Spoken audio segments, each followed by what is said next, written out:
Nós vamos fazer a leitura para a nossa lição desta manhã, Apocalipse capítulo 2, versos de 8 a 11.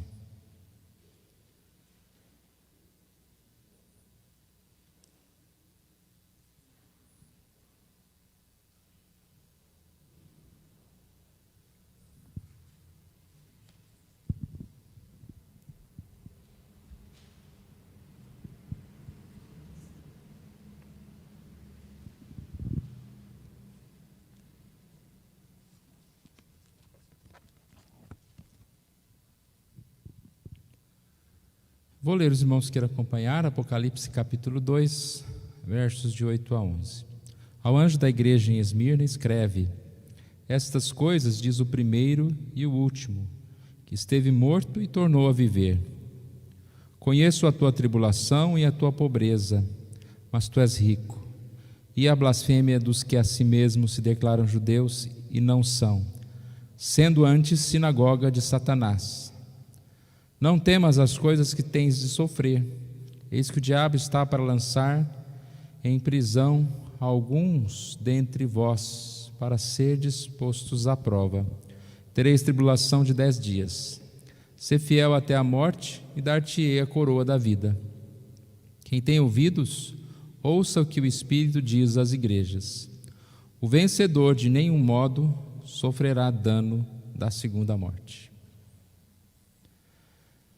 Então, essa é a lição 4, mas nós estamos estudando a segunda igreja,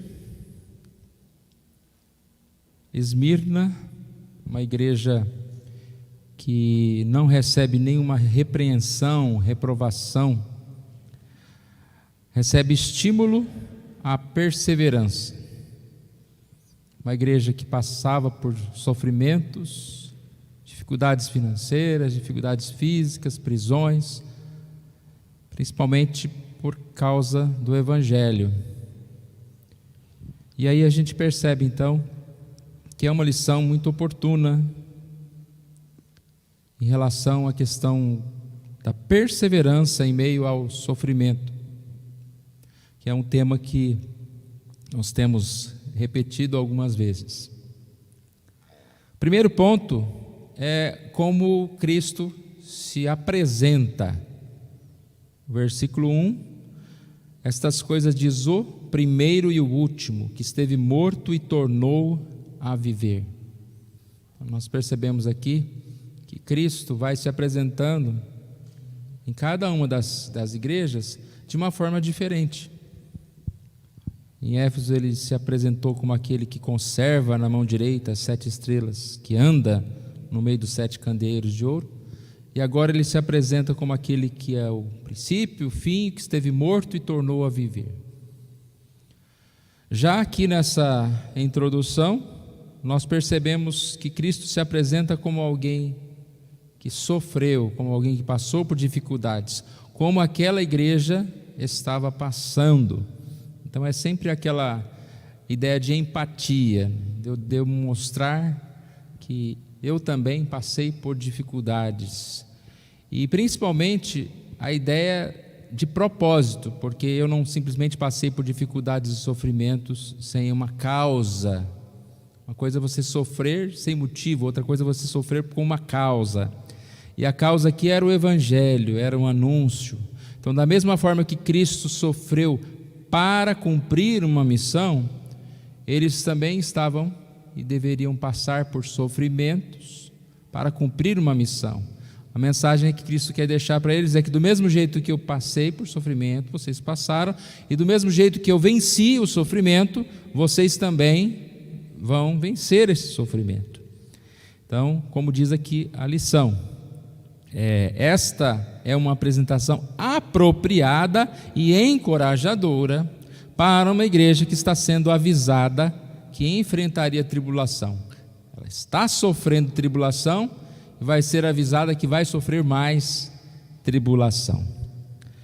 Cristo realmente é um exemplo de alguém que sofreu.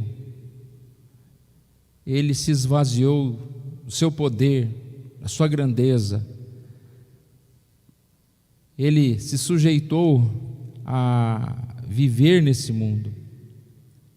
Se sujeitou à morte na cruz. Sempre lembramos, né, que o simples fato de deixar a sua glória como Deus e se manifestar em um corpo humano, se limitou a este corpo como nós, é um esvaziamento, né? É uma humilhação muito grande. Nenhum de nós, por mais que seja humilhado, né, pisado, desmerecido, sofrendo bullying, preconceito, seja o que for, nós não vamos entender o quanto isso é pequeno em relação ao que Cristo sofreu e como Cristo foi humilhado. A lição fala também a respeito dessa humilhação em relação ao próprio apóstolo Paulo, quando Paulo diz: eu enfrentei, né, eu passei por dificuldades também por Cristo. Na lição aqui diz que a mensagem de Jesus, né, dizendo com umas palavras diferentes, a mensagem de Jesus a Esmirna seria mais ou menos assim: assim como eu enfrentei a morte e a ressurreição, o sofrimento e a glória, vocês também terão de suportar um período de sofrimento, mas depois experimentarão a glória comigo. Eu disse há pouco, né, Paulo teve uma experiência também parecida de sofrimento, e ele fala a respeito disso: me regozijo nos meus sofrimentos. Por quê? Porque ele sabia que aquilo ali estava representando que ele estava junto de Deus, na obra de Deus, uma parceria com Cristo. Você imagina a gente tendo que empurrar um caminhão lá, então tem 10 pessoas empurrando, e você vai lá e é o mais um que está empurrando. Você está sofrendo, mas você se regozija porque você está ajudando para que aquele caminhão seja empurrado. É um exemplo que não tem muito a ver, mas é para a gente compreender. Você está servindo a Cristo? Quando você sofre por Cristo, quando você sofre ou quando você serve a Cristo, você se alegra. Quando você trabalha para Cristo, você se alegra, porque você é um parceiro. Você está junto com Cristo. É muito bom nós estarmos junto com pessoas que têm uma obra, que a gente chama uma obra importante, uma obra digna. Tem gente que se alegra, né? Porque eu participo, eu sou funcionário da igreja tal, é uma elite, eu estou junto. Por quê? Porque aquela empresa realmente é uma empresa considerada, importante. E muito mais isso é o nosso ministério, porque nós somos membros de um corpo e somos participantes do trabalho, somos servos e até participamos do sofrimento de Cristo, é estar em parceria com Jesus.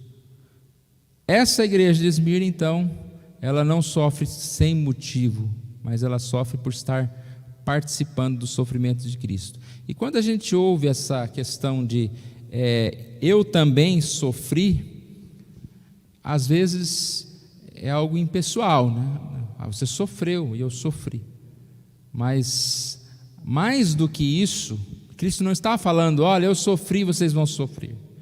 Mais do que isso, Cristo está falando que vocês estão sofrendo e estão participando dos meus sofrimentos, estão unidos na mesma causa. O ponto 2, a gente lê no versículo 9: conheça a tua tribulação, a tua pobreza e a blasfêmia dos que a si mesmos se declaram judeus e não são, antes sinagoga de Satanás. Há uma descrição de como aquela igreja sofria. Ela sofria tribulação, pobreza, perseguição dos que se declaravam judeus, ou seja, daqueles que eram os religiosos da época. Sofria perseguição desses que eram agentes de Satanás. Mas aí, entre parênteses, tem uma frase, né? Mas tu és rico. Uma igreja rica. Uma igreja rica. E nós entendemos o que Cristo está falando. Não era rico de dinheiro porque eles não tinham dinheiro. Não era rico de liberdade porque eles não tinham liberdade. Eles eram ricos porque estavam perseverando em Cristo. Eram ricos espirituais. A lição então resolve tratar dessa questão, condição social e espiritualidade. Tem uma coisa a ver com a outra? Então, primeiro, é entendido que uma igreja espiritualmente madura, ela vem a crescer financeiramente, no sentido de que mais membros comprometidos com a obra vão dar o seu dízimo, vão contribuir financeiramente. Só que a gente não pode interpretar isso como um indicador direto, porque muitas igrejas começam fiéis e vão crescendo financeiramente, e ao invés de servir ao ministério, servir a Cristo, elas começam a servir a si mesmo, a achar-se melhor do que as outras, a querer se destacar na sociedade, e aí começa uma coisa chamada secularismo, quando essa igreja ela começa a ser tão chique, tão rica, que ela começa a aceitar qualquer tipo de pessoas, começa até a contratar pessoas não crentes para, por exemplo, como músicos. Então, não estou dizendo que eu sou contra contratar um músico, dependendo de cada situação, é uma situação. Mas muitas vezes igrejas vão se secularizando e elas viram algo para si mesmo. Já estão atrás de envolvimento na sociedade, no sentido de querer ser prestigiada e etc, etc. Então, não é o dinheiro e nem o ter dinheiro que vai dizer que você é espiritual ou que você não é espiritual. Essa ideia, no Novo Testamento, já foi, como diz aqui a lição, relativizada, né? Porque antigamente, sim, tinha esta ideia de que você espiritualmente é fiel, você é próspero. A gente vê as batalhas, os reis, o povo de Israel ganhava e tinha mais terras, mais bens. Isso era espiritualmente. Quando havia uma queda espiritual, o que acontecia? Eles perdiam a guerra, eles ficavam pobres, eles morriam. Então, muito relacionada, a ideia era muito relacionada a isso. Mas chega no Novo Testamento, Jesus quer mostrar para eles que é além da riqueza, é além do exterior. Então aqui na lição tem o texto de Mateus 18 a 24, o episódio do homem rico. O que Jesus disse para esse homem? Que ele devia se desfazer de seus bens. E aí ele declara: qual dificilmente entrarão no reino de Deus? Os que têm riquezas. E espantados, as pessoas perguntavam: sendo assim, quem pode ser salvo? Então por que eles fazem essa pergunta? Eu achei interessante que deu mais luz na pergunta. Quem pode ser salvo? Porque na ideia deles, mas até hoje nós aprendemos que a pessoa rica, ela é salva. Então quem pode ser salvo? Porque o pobre era sinônimo de alguém que não está servindo a Deus e está sofrendo. Quem pode ser salvo? E aí a resposta é que Jesus não estava falando dos bens do homem rico. O problema não eram os bens, o problema era o amor que esse homem tinha aos bens. Por isso a gente entende que dinheiro é uma ocasião de bênção ou é uma ocasião de maldição. Se você tem um bom coração, se você serve a Deus e Deus te dá dinheiro, isso é bênção. Você vai contribuir, você vai buscar com o seu dinheiro até mesmo investir em você, no sentido de coisas que possam te fazer crescer espiritualmente, sei lá, comprar livros ou comprar um instrumento melhor para você louvar ao Senhor. Quanto mais dinheiro um crente tem, ele vai investir nas coisas de Deus. Agora, aquele que não tem o Senhor, a ocasião do dinheiro vai fazer com que ele se afaste de Deus, com que ele cada vez mais esteja encantado com as coisas, né? Então não é pecado ter uma parede alta, bonita, um vitrô, mas o pecado é a gente ficar se encantando com as paredes. Nós não podemos nos encantar com as coisas, e assim nós vamos servir a Deus. Uma outra coisa que é destacada aqui, além do dinheiro, é a questão do ser ou não ser família espiritual. Quando ele fala aqui da blasfêmia dos que se declaram judeus e não são, sendo eles antes sinagoga de Satanás, ele está falando dos que se declaravam judeus. Mesmo se declaram judeus, ou seja, eles se declaravam pessoas de Deus, mas não são. Então aí vem outra questão. É porque você fez a profissão de fé? É porque você é pastor? É porque você é presbítero? É porque você é líder de uma denominação? É que você é espiritual ou não espiritual? Então nós temos pessoas que, mesmo sendo líderes de denominações, não tem nada de espiritual, e ainda perseguem o espiritual, perseguem a igreja, que é o que acontecia aqui. Lembra que nós falamos na primeira ou segunda lição da introdução a respeito de que no tempo de Paulo havia mais perseguição da igreja, e agora em Apocalipse havia a perseguição tanto da igreja no sentido de religião, né, dos judeus, como também dos romanos. Ou seja, essa perseguição da religião pela própria religião.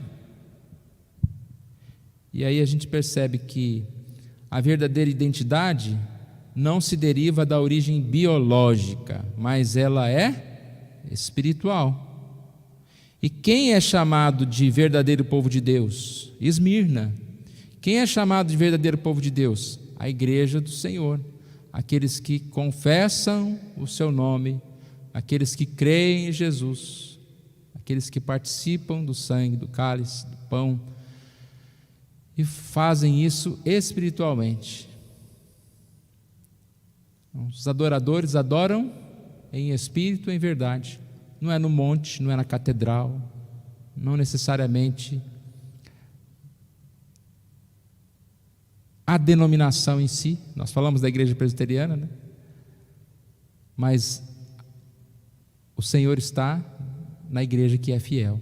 Enquanto a igreja presbiteriana for fiel, o Senhor está nesta igreja, e nós podemos servir a Deus nesta igreja. Ainda no ponto 2, o autor descreve dois problemas: pobreza e perseguição. Perseguição ou pobreza. Uma coisa está ligada à outra, porque provavelmente eles enfrentavam perseguição,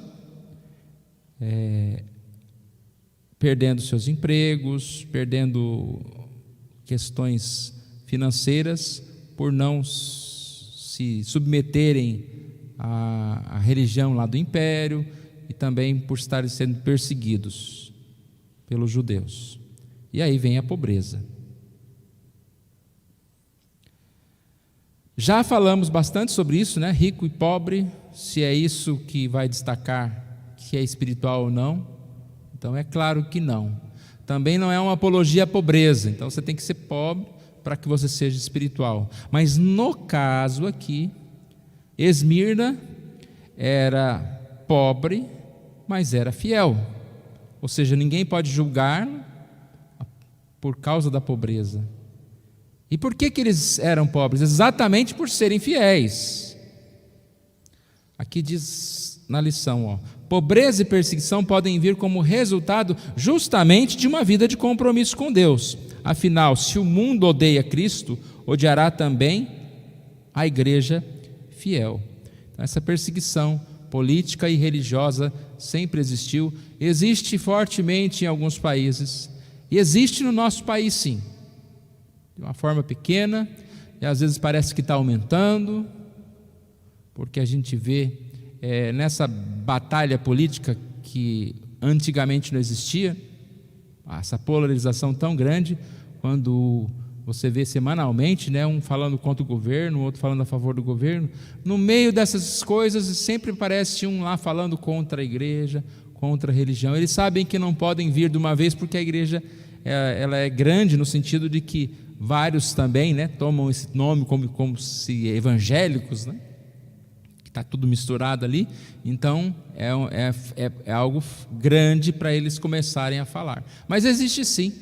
Não sei quantos viram, acho que foi semana passada, é um livro lá no Rio de Janeiro que foi retirado das prateleiras, lá foi retirado também de site, onde uma escritora evangélica falava sobre educação de filhos. Aí o livro foi considerado que era violência contra o menor. Então uma juíza do Rio de Janeiro retirou o livro de vendas. Isso é uma perseguição religiosa. Eu não li o livro para ver se ela exagerou lá no que ela fala, mas provavelmente não, ela deve ter citado versículos bíblicos. Então, a gente percebe que a perseguição pode existir. E essa perseguição pode sim tirar emprego de pessoas, pode sim vir a fazer com que pessoas sejam presas. E isso não significa que elas não são espirituais. Pelo contrário, é porque elas estão exercendo firmemente o seu ministério e aí são perseguidas, que foi o caso de Esmirna. Mas a frase de Jesus, que está entre parênteses, ela tem que ficar firme aqui. Tu és rico. Tu és rico. E a gente entende então que aquelas dificuldades que eles estavam enfrentando, eles faziam parte do amadurecimento. O que a gente olha aqui e vê muito claramente é que Jesus vê uma igreja fiel, uma igreja que estava perseverando, mas sabe aquela pessoa que está fazendo lá uma corrida, chegando quase no final, já não aguentando mais, e aí vem alguém e fala, vai, né? Continua. É como se Jesus estivesse falando isso com eles. Não chegou ainda, não desistam, não parem.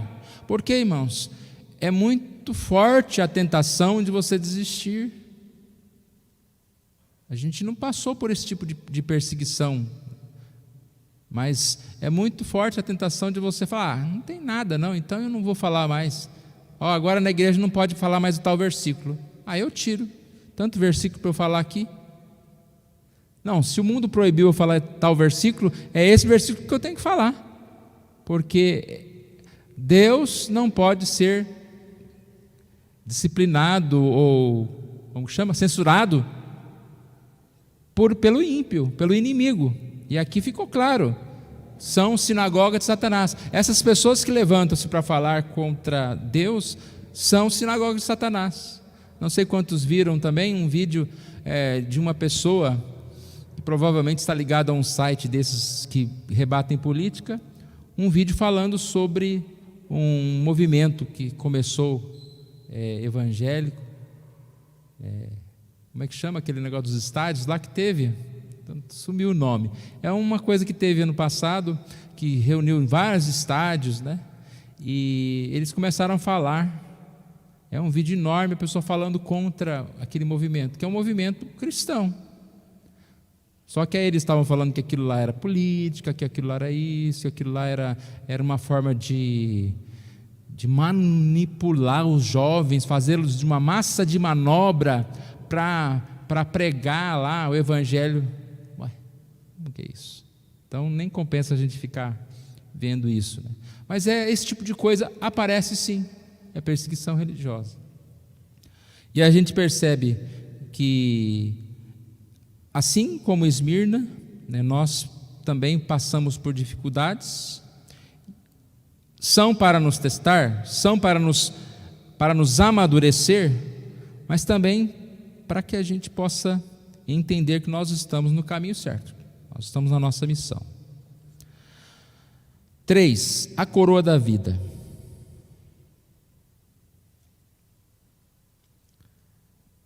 Versículo 10.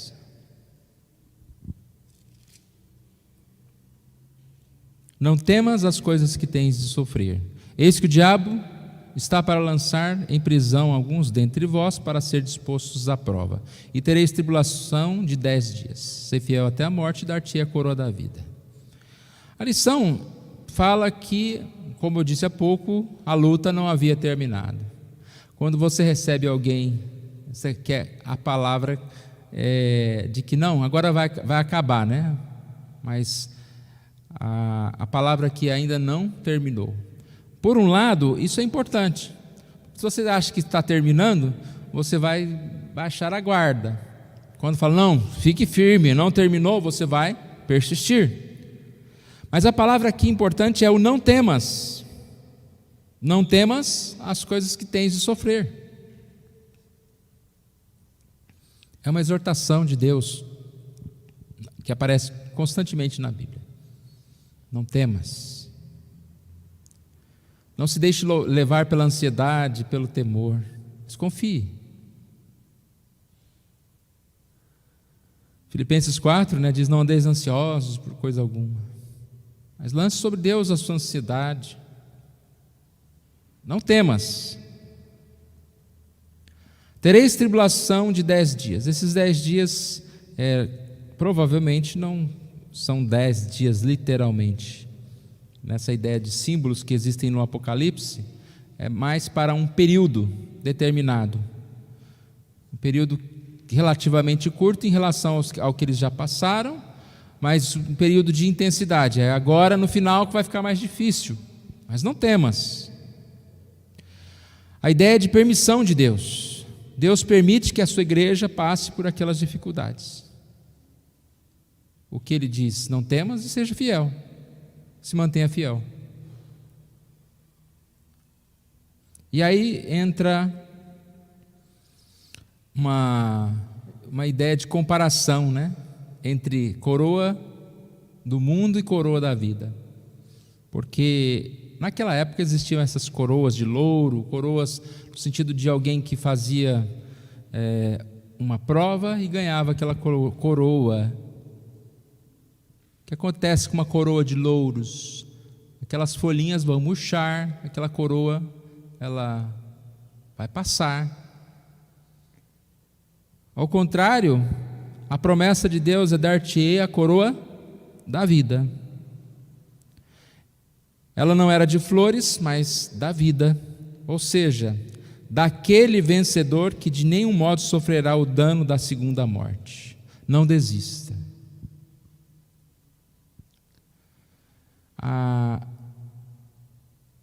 O consolo é muito bom, é muito forte, mas não é nem sempre o que nós queremos ouvir. Você queria ouvir numa situação dessa, eu não sofrerei o dano da primeira morte.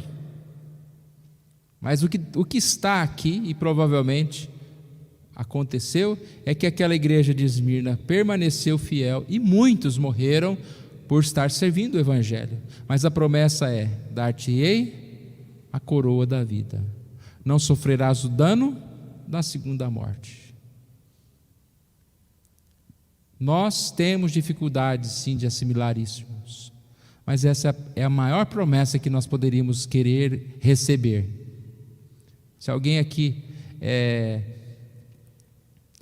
pensar, se alguém vier te prometer, olha, você não vai ficar doente por muito tempo, você vai ter muitos tesouros, mas isso tem um tempo limitado. Agora, se vier a segunda proposta, olha, você não temas, ainda terá que sofrer, ainda terá que enfrentar dificuldades, mas seja fiel, não temas e seja fiel, que eu te dou, dar-te a coroa da vida. Ela já está prometida a você, você já recebeu essa coroa, você permaneça nesse caminho, é muito melhor, e é a realidade, irmãos, porque quem te promete prosperidade desse mundo está mentindo, não existe prosperidade nesse mundo. A gente está tendo uma noção muito clara disso. A pessoa hoje pode ter todo o dinheiro do mundo, ela está limitada a certas coisas. Foi tirado, de muitos de nós, tantas coisas que foram tiradas, e a gente continua perfeito aqui, vivo. mesmo sem alguns passeios, mesmo sem algumas coisas. O que a gente precisa? Permanecer, ser fiel, confiar em Deus.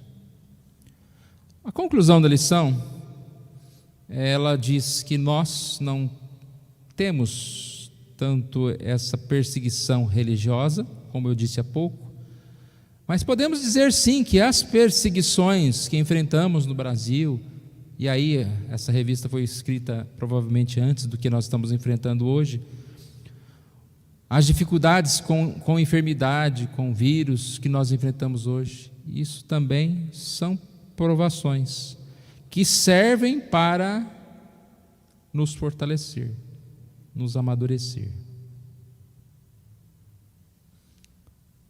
Tem uma parte enorme aqui de Calvino falando que Deus faz uso de outras formas para nos aperfeiçoar. Eu vou ler só um pedacinho. O Senhor, para impedir esse mal de buscar a felicidade nesta terra, mostra a seus servos a vaidade da vida presente, disciplinando-os constantemente por meio de diversos sofrimentos. Então, o que Calvino está dizendo? Que às vezes as dificuldades são como um freio para que a gente entenda que as felicidades desse mundo não são o nosso Deus, não devem ser o nosso Deus, que nós não devemos buscar a felicidade nesta terra. Facilmente nós nos distraímos, e não precisa ser muito rico, mas se está tudo tão tranquilo, às vezes nós começamos a nos acomodar, pode ser até no nosso sofazinho velho lá, mas é confortável, e aí eu vou ficar lá assistindo minha televisão, comendo uma pipoquinha, tal. Domingo está muito frio, não vou na igreja não, e aí eu vou me acomodando. Então ele está falando o seguinte, que às vezes algumas coisas desse mundo são tiradas para que a gente tenha esse freio. Um termômetro muito, um breque muito, né? Não é termômetro, um breque muito óbvio é a enfermidade.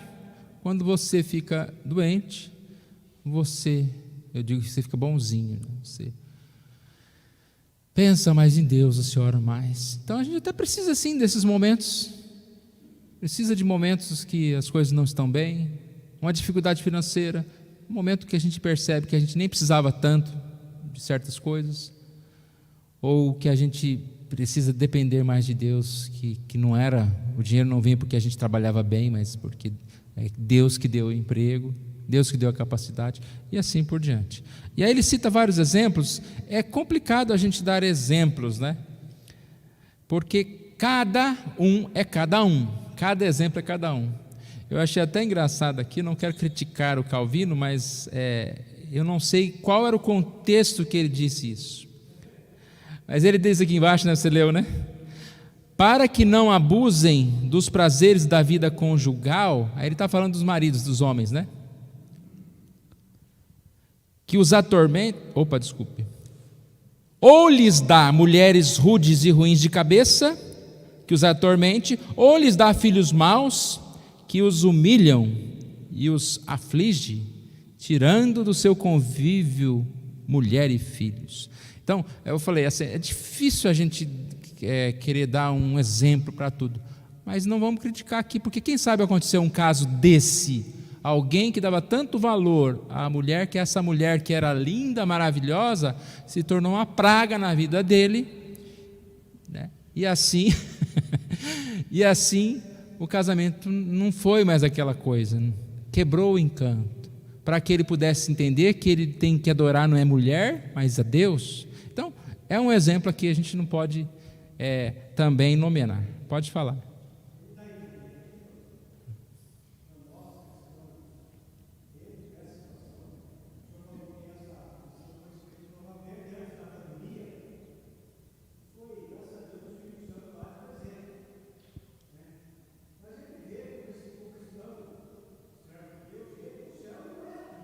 Sim, exatamente.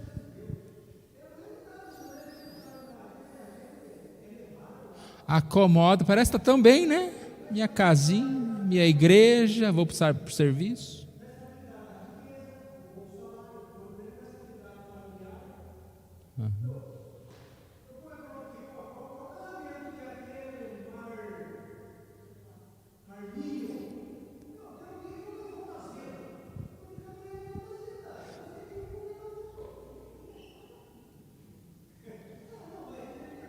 Uhum.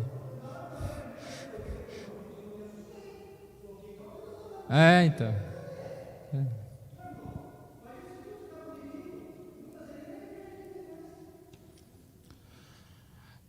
Os demais sofrimentos, isso, cada história tem uma história. A gente tem feito isso, e vamos fazer mais vezes, como esse tema, o Deus da Providência, mostrando que a história, ela acontece detalhes que para nós não tem sentido. E eles não podem ser um exemplo para ser repetido. Falamos de Naamã, banha 7 vezes no Rio Jordão. Não adianta, se eu estiver doente, eu vou lá 7 vezes banhar no Rio Jordão. Mas aquele caso específico foi desse jeito. E lá está claro que era para ele se humilhar. Então, um caso é diferente do outro. Na nossa vida, a gente tem experiência que poderia contar aqui. Situações que nós passamos, talvez seja de enfermidade, seja de vergonha. Exatamente foi aquilo que Deus usou para nos colocar de novo no prumo, ou na linha, e voltarmos a servir ao Senhor. Mas outras não. Às vezes você está servindo ao Senhor e você tem uma enfermidade, porque aí que é o perigo, a gente começar a falar, fulano está doente porque ela está em pecado, então ela precisa voltar a Deus. Às vezes não necessariamente. Então, cada caso é um caso específico. Mas sim, Deus usa as dificuldades. E como tem usado esse tempo que nós estamos vivendo hoje, para mostrar, ou você seja firme, fiel e persevere, ou você abandona. Existem algumas estatísticas, eu não gosto muito de estatística, não trouxe nenhuma ainda, mas estatística da igreja pós-pandemia. Eles falam que a porcentagem muito pequena que assiste culto online, isso deve ser verdade mesmo, né? Porque tem muitas igrejas que ainda só tem culto online, por isso que eu estou dizendo. Então, cerca de 70% das pessoas não estão assistindo daqueles que só tem isso. Aí eles falaram a respeito de pessoas que nunca mais vão voltar à igreja depois dessa pandemia, e aí faz lá a porcentagem. Nós não sabemos que porcentagem também tem muito a ver onde foi feita, depende do país, depende do bairro, depende da cidade, da igreja. Tem que fazer uma nossa, né? O que vai ser dos nossos irmãos, quais vão voltar, quais não vão voltar, quais nem não aproveitam para se afastar, etc. ou não. Mas deixe lá. Perseguição, sim, é um meio que Deus utiliza para nós voltarmos ao Senhor. Conclusão: a igreja de Esmirna estava sendo provada a se manter fiel diante de 2 severos problemas, perseguição e pobreza. Até aquele momento ela estava resistindo em fidelidade ao Senhor. Jesus revela em sua aparição e zelo pela igreja, antecipa que mais dificuldades viriam e as encorajam com promessas que superam qualquer valor ou benefício que esse mundo possa oferecer.